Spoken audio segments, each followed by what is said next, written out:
Hello mga kabangers and welcome to another episode of Maran. Our hearts beat to the city streets. We began to feel the fire. We rise like tall buildings. Nga guys, so today, ang trip natin ngayon is pupunta tayo sa Costco. We're gonna do some shopping. Shopping in a way like our needs. You know, like grocery shopping kinda. At Costco. Kasi kailangan natin ng stock sa bahay. Wala na kaming rice. Magugutom na kami. Kami at ng mga anak ko. Ako at ng mga anak ko. Kailangan na namin ng supply ng bigas. So, yun nga guys, punta tayo sa Costco and mag-grocery tayo. Ayun, grocery pala. Hindi pala shopping. Food shopping. Siguro, yeah. And, wala tayong kasama. Tayo lang. Medyo nakaidlip ako. Kagigising ko lang. Pinapatulog ko kasi yung bagets ko. Tapos, pati ako nakatulog. Yun lagi yung ano ko eh. Yung peg ko sa kanya eh. Pag tuwing pinapatulog ko siya, pati ako nadadamay. Hindi ako nagreklamo ha. Hindi siya nagreklamo. It's a good thing nakakapagpahinga ako ng konti. Pero I have things to do. So, good thing. Medyo nagising ako. So, natutulog siya. Iniwan ko siya sa bahay kasama ni Habi. So, mag-e-escapo lang ako ng slight para makapag-food grocery. Kasi wala na nga kami bigas. So, malapit lang naman siya. Siguro mga 5 minutes driving from my house. So, buti na lang. So, drive lang tayo saglit. Matok ako. Sobrang init. Sobrang init, tas naka-jacket. Hindi kasi, sobrang init eh. Kapalat. Basta, wait lang. So, yun guys. Ano ba ang pamimilin ko ngayon? Siguro kailangan ko nga agad ng bigas, kailangan ko ng paper towel, ng snacks nung panganay ko, tapos siguro bibili din ako dun ng tilapia. Magaganda kasi yung mga tilapia nila dun eh. Ano ba kailangan? Sorry. So, ayun, kailangan ko hindi yung paghigap ko. Tilapia. Let me see, tingnan natin. Kasi minsan, hindi ako kasi yung naglilista.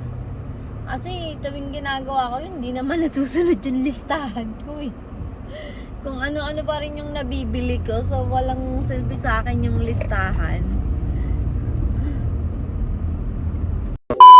Ayun guys, andito na tayo sa Costco and hanap lang tayo ng parking. Kasi dito, I think kahit sa Pilipinas, yung mga SNR dyan, di ba? Para laging Manila, so parang laging zoo. Daming tao. Laging kagulo. So, ayun.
Ang kay Hubby's itong strawberry sundae, yan yung kanya. So, let's get that. One for me and one for you. Or $1.99 pala yung pizza. Yung ano pala, yung hotdog pala and yung Coke yung $1.50. So, ayun guys. Sana ay may natutunan kayo kahit konti man lang sa akin. So, ayun guys. Tapos na tayo mamili dito sa Costco. Ang init. Sobrang grabe ka init.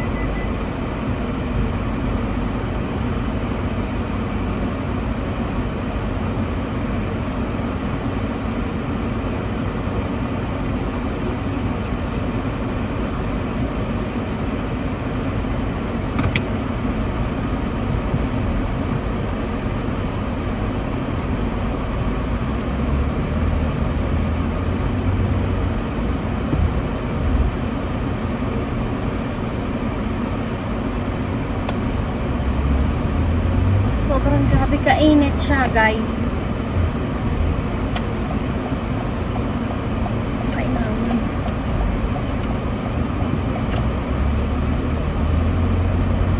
Ayan. Guys, pag halimbawa nagbibideo kayo, tapos nagda-drive kayo, siguraduhin nyo na mag-ingat kayo. I mean, it's not really advisable. It's not really, you know, right to drive while taking a video. But if you notice, I don't really look at my video much unless nakastop talaga ako, and I make sure na I still pay attention. Siguro kumukuda lang ako ng kumukuda, pero yung focus ko nasa daan pa din, and I make sure, lalo na sa busy area, gaya ng mga parking lot, dyan kalimitan maraming aksidente. Ingat tayo guys. So, I'm not encouraging everyone, or I'm not encouraging anybody to, you know, do videos or selfie or whatever, you know, while you're driving. I mean, me personally, kung wala akong video, hindi akong bibideo ng ganito, hindi ako nagsa-cellphone habang nagda-drive, especially texting, kasi I know to myself na I'm not good in texting while driving. Maybe siguro call pa, yung nakalagay lang siya dyan, yung hindi ko siya tinitingnan, basta kukuda lang ako ng kukuda. It's just, for me, it's just the same lang ng baka kumakanta-kanta ako habang nagda-drive, parang ganun lang yung peg niya sa akin eh. Pero yung nagte-text, mawawala yung tingin ko sa kalsada, I don't really do that. No guys, okay? But yeah, so on my way na ako pabalik sa bahay. And napaka-init. Sobra. It's 100 degrees Fahrenheit outside. 100 degrees. Sobrang init. Diyos ko, sakit sa ulo. But siguro mamaya, pag pinasok ko yung mga gamit ko, you guys will see kung ano yung mga pinamili ko. I can actually tell you guys kung ano yung mga pinamili ko. Bumili ako ng tilapia. Normally yung tilapia, ganun kadami. Siguro 3 beses ko siya lulutuin. In a way like, kasi most likely mga 12 pieces yun eh. Between 8 to 12 pieces yun. Eh, since ano lang kami, 3 lang kami, ako, as in kaperanggot lang ako kumain. Normally sa isang tilapia, naghahati lang kaming 2 ng anak ko kasi hindi din yung makiulam eh. More on kanin kami. Yung asawa ko siguro kakain siya 2 tilapia. So, let's say magluto ako ng 3. So, ulam namin yon ng 3 araw. 3 different days ko siya pwedeng ulamin. Ganon kami katipid. Tapos ano ba, pag naprito ko, napasobra yung naprito ko, ang gagawin ko, ginagawa ko siyang sarsyadong tilapia. Which is good. Gusto pa rin siya ng asawa ko. Yung may egg, tapos tomato. Ginisa. Yun. Ganun din yung ginagawa ko. Tapos yung bigas ko, 25 pounds yun. So, most likely, abutin sa amin yun ng 1 month. 1 month kasi halos kami lang talaga kaming tatlo, yung dalawa kong anak, kasi yung bunso ko, si rice yun eh, puro rice din yun eh. Medyo na sanay kong kumain ng rice. Yung asawa ko eh, medyo. Minsan nagra-rice, minsan hindi. Pero more on ulam yung asawa ko. So, tumatagal yung dalawang 50 pounds of rice will last for us for more than a month, I think. More than a month. Tapos, yung snacks niya, matagal din yun maubos eh. Kasi, siya lang halos kumakain nun eh. Napawang pinagpipili ko. Wala na akong maisip. Ano ba? Parang dami ko nalagay doon na. Ayun, sabon, paper towel, yung dishwashing soap. Yung sabon ko, abutin nyo ng more than a month as well. Again, maliit lang yung pamilya ko, kaya medyo matipid kami. So, ayun guys. So, most likely, $260 yung sa mga shopping ko, which is ano siya, good for a month na siya halos. So, magkano yun sa peso? Kung siguro palabasin nating $50, I mean 50 pesos per dollar. I know it's like 55. I think it's around 55. Siguro 10,000. Siguro mga 12,000 yun. For 1 month na namin yun ha guys. Ganun kami katipid. For 1 month. Ewan ko kung matipid yun. But para sa amin dito sa Amerika, matipid na yun kumpara sa ibang pamilya. Again, the best way dito para makatipid is magluto, guys. Yun yung pinaka-key dito. Kung kayo mga Pilipino na nasa ibang bansa, I think kalimitan naman, alam nila, Pilipino matipid tayo, di ba? Like we always yung gada sentimo na ginagastos natin, pinapahalagahan natin kasi alam natin na mahirap kumita ng pera eh. Okay? Pero dun sa mga bagong mga Pilipino na bago sa ibang bansa, ang pinaka-key para makapagtipid is magluto, guys.